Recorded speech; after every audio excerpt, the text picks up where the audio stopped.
Friends welcome to our channel. మన తెలంగాణ రాష్ట్ర వ్యాప్తంగా ఉన్న రైతన్నలకు మన తెలంగాణ సీఎం రేవంత్ రెడ్డి గారు వానాకాలం రైతు భరోసాకు సంబంధించి కీలక ప్రకటన అయితే చేశారు. ఇప్పటికే రాష్ట్ర వ్యాప్తంగా ఎవరైతే రైతులు ఉన్నారో వారందరికీ కూడా గతంలోనే రైతు బంధు అనే పథకం ద్వారా యాసంగి సీజన్ అప్పుడు మనకు ఎకరానికి 5,000 రూపాయల చొప్పున అయితే జమ చేయడం జరిగింది. ఇక యాసంగి సీజన్ అయితే ముగిసింది. ఇప్పుడు వర్షాలు అయితే పడి మనకు వానాకాలం సీజన్ అయితే ప్రారంభమైంది.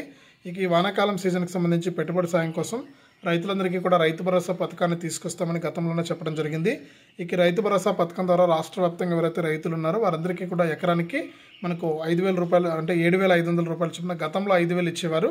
ఇప్పుడు 7,500 రూపాయల చొప్పున రైతుల ఖాతాల్లోకి డబ్బులు అయితే వేయబోతున్నారు. ఆ వివరాలన్నీ కూడా మనం ఇప్పుడే వీడియోలోకి అయితే వెళ్ళి తెలుసుకుందాం. దయచేసి వీడియో చూస్తున్న ప్రతి ఒక్కరు కూడా ముందుగా వీడియోని లైక్ చేయండి, తెలిసిన వాళ్ళందరికీ కూడా వీడియోని షేర్ చేయండి. ఇలాంటి మరెన్నో వీడియోల కోసం ఇప్పుడే మన ఛానల్ సబ్స్క్రైబ్ చేసుకుని పక్కనే వచ్చే గంట పైన నొక్కి మళ్ళీ వచ్చే ఆలనే గంట పైన నొక్కి ప్రతి వీడియోను కూడా మీరు అందరికంటే ముందుగానే తెలుసుకోండి. ఇక లేట్ చేయకుండా వివరాల్లోకి వెళ్తే మన తెలంగాణ రాష్ట్ర వ్యాప్తంగా ఎవరైతే రైతులు ఉన్నారో వారందరికీ కూడా తెలంగాణ సీఎం రేవంత్ రెడ్డి గారు గతంలో యాసంగి సీజన్ ఉన్నప్పుడు పాత పథకాన్ని అమలు చేస్తారు. రైతు బంధు పథకం ద్వారా ఎకరానికి 5,000 రూపాయల చొప్పున డబ్బులు అయితే విడుదల చేయడం జరిగింది. ఇప్పుడు ఎట్టకేలకు తాజాగా మన తెలంగాణలో వానాకాలం సీజన్ అనేది ప్రారంభమైంది. ఈ వానాకాలం సీజన్కి సంబంధించి ఎకరానికి 7,500 రూపాయల చొప్పున రైతులకు రైతు భరోసా అనే పథకం ద్వారా పెట్టుబడి సాయం అయితే అందించబోతున్నారు.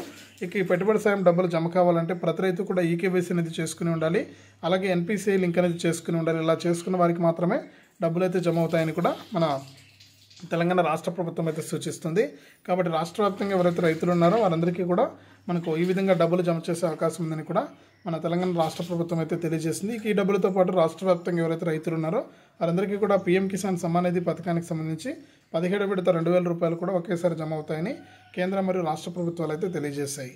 ఇది అప్డేట్. వీడియోను లైక్ చేయండి, షేర్ చేయండి. మన ఛానల్ని ఇప్పుడే సబ్స్క్రైబ్ చేసుకుని పక్కన వచ్చే గంట పైన కూడా నొక్కండి.